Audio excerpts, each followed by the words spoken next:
Assalamualaikum warahmatullahi wabarakatuh. Bertemu lagi dengan channel ilmu. Hari ini kita akan membuat teks anekdot. Buat para bapak ibu guru yang ingin menyampaikan materi tentang membuat teks anekdot pada kurikulum merdeka, silakan dilihat tayangan video ini sampai habis. Adapun tujuan pembelajaran, membuat teks anekdot dalam bentuk komik potongan atau komik strip berdasarkan informasi yang akurat dari hasil penelitian sederhana untuk dipublikasikan di media cetak maupun digital. Seperti yang sudah dibahas sebelumnya, anekdot merupakan salah satu cara untuk menyampaikan kritik terkait fenomena sosial yang terjadi. Agar kritik yang disampaikan bertanggung jawab, siswa harus memiliki data atau informasi yang valid terkait fenomena yang diangkat ke dalam teks. Cara menyusun naskah lawakan tunggal. Kali ini kalian akan membuat naskah lawakan tunggal. Sebelum membuatnya, pahami beberapa istilah yang terdapat dalam naskah lawakan tunggal berikut. 1. Setup. Setup merupakan bagian tidak lucu yang berperan sebagai pengantar lelucon yang disampaikan. Bagian ini biasanya berisi informasi pada teks anekdot. Setup berfungsi sama dengan krisis. Contoh, anak saya itu memang jarang liburan. Nah, di sini bisa kita lihat, kita harus memahami dulu tentang hal ini sebelum menulis teks anekdot. 2. Punch atau punchline merupakan bagian yang mengandung unsur humor dan seharusnya mengundang tawa penonton.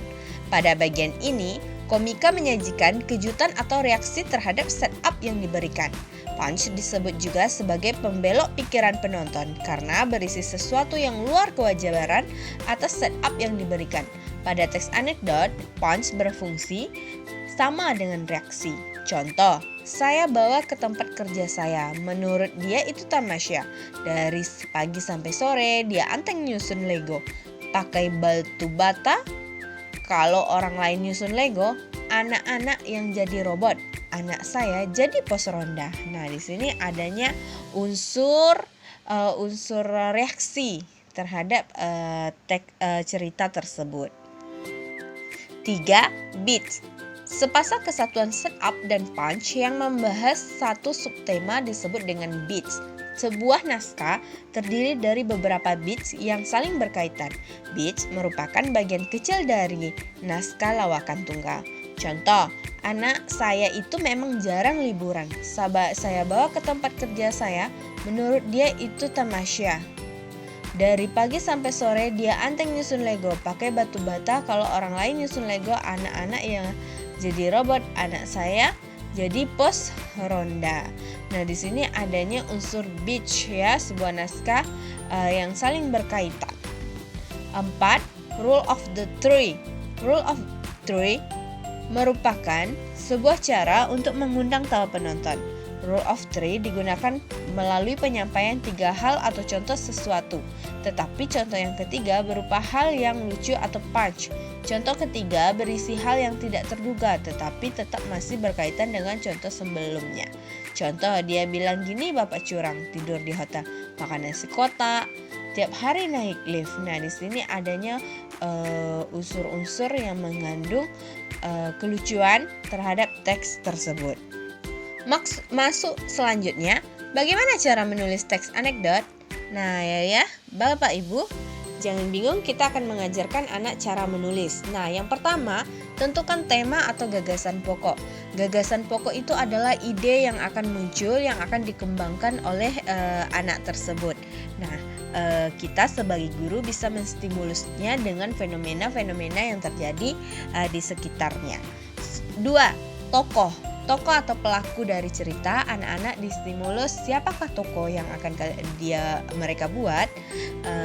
Jadi kita akan memaparkan kepada anak bagaimana cara nanti si tokoh ini berperan penting sehingga teks anekdot itu menjadi sebuah cerita yang menarik.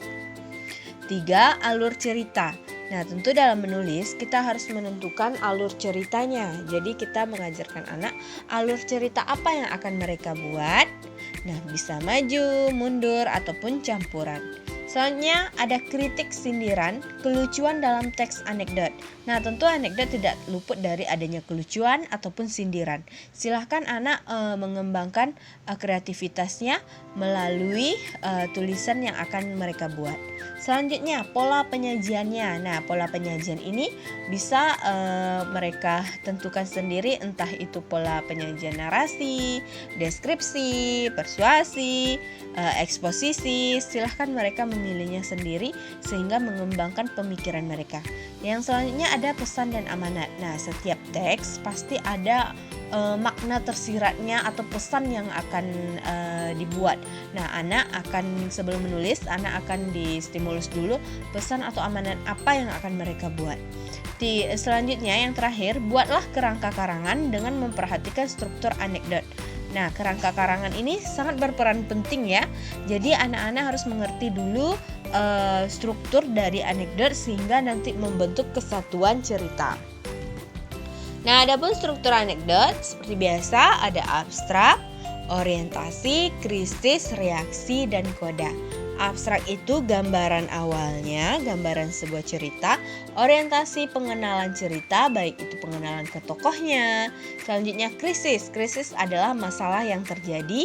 Reaksi adalah penyelesaiannya. Koda adalah akhir ending dari cerita tersebut yang akan menyebabkan itu lucu atau membingungkan. Nah, inilah cara dalam menulis teks anekdot.